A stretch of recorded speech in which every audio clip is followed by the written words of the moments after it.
क्योंकि आज पहली बार इस घर में उन्हें खाना मिल रहा था, वो भी स्पेशली घर की किसी लेडी के हाथों का बना हुआ खाना।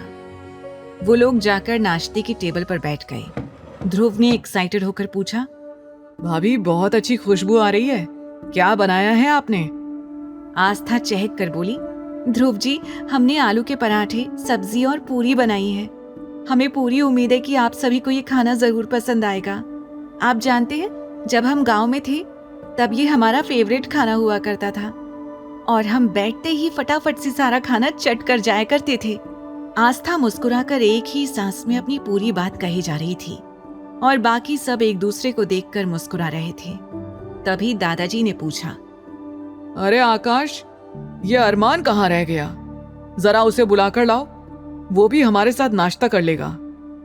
दादाजी ने जैसे ही अरमान का नाम लिया, आस्था की जैसे जान हलक में आ गई और उसका हाथ कांपने लगा। वो घबराते हुए बोली, क्या वो भी यहाँ आकर नाश्ता करेंगे? ये सोचते ही उसने अपने हाथ में जो ग्लास पकड़ा हुआ था वो तुरंत छूटकर नीचे गिर गया। सब हैरानी से आस्था की ओर देखने लगे। दादाजी ने परेशानी में पूछा, क्या बात है बेटा, तुम ठीक तो हो ना? आस्था ने जल्दी से अपनी गर्दन हाँ में हिला दी और धीमे लहजे में बोली, माफ कीजिएगा दादाजी, हम बस ग्लास टेबल पर रख रहे थे, अचानक से हमारे हाथ से ग्लास छूट गया।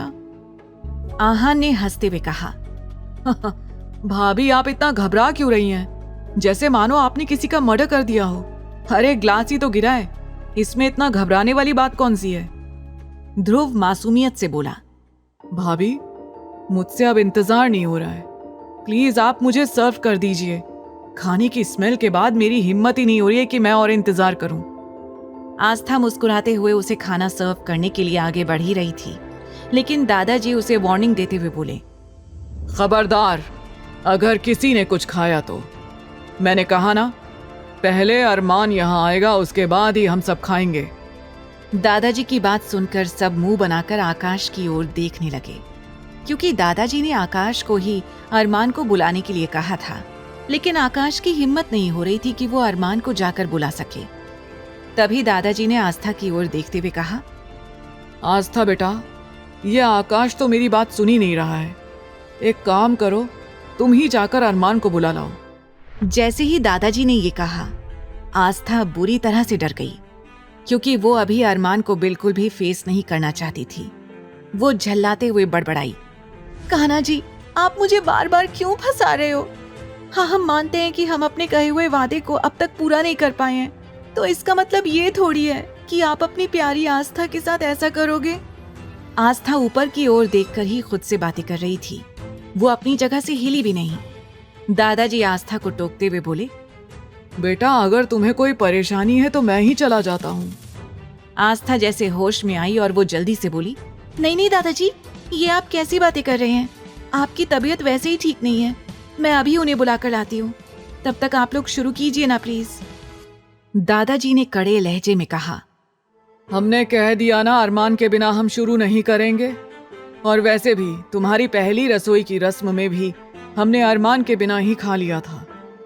पता है उस वक्त मुझे कितना ज्यादा अफसोस हुआ था कि अरमान ने तुम्हारे हाथों के बने हुए टेस्टी पराठे मिस कर दिए।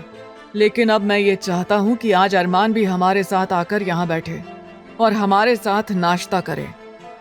दादाजी की बात सुनकर आस्था धीमे कदमों से ऊपर सीढ़ी की ओर जाने लगी। कुछ देर बाद अरमान के कमरे के बाहर पहुंचकर आस्था के कदम रुक गए। वो खुद ही अपने हाथों की उंगलियों को मरोड़ रही थी। वो परेशानी में बोली, कैसे मैं अपने इस रूड, एरोगेंट, मॉन्स्टर, खड़ूस हस्बैंड का सामना करूंगी? कहीं ये मुझे फिर से ना गिरा दे। लेकिन अंदर जाने के अलावा मेरे पास और कोई रास्ता भी तो नहीं है। आस्था ने एक गहरी सांस ली और हिम्मत करके दरवाजा खोल दिया। दरवाजा खुला तो सामने का नजारा देखकर उसकी चीख निकल गई। सामने अरमान इस वक्त बाथरूम से नहाकर निकला था। आगे की कहानी जानने के लिए देखे अगला एपिसोड सिर्फ पॉकेट एफएम के YouTube चैनल पर। और तेरे इश्क में के सारे एपिसोड्स को सुनने के लिए नीचे कमेंट में दिए लिंक पर क्लिक करके डाउनलोड कीजिए पॉकेट एफएम ऐप।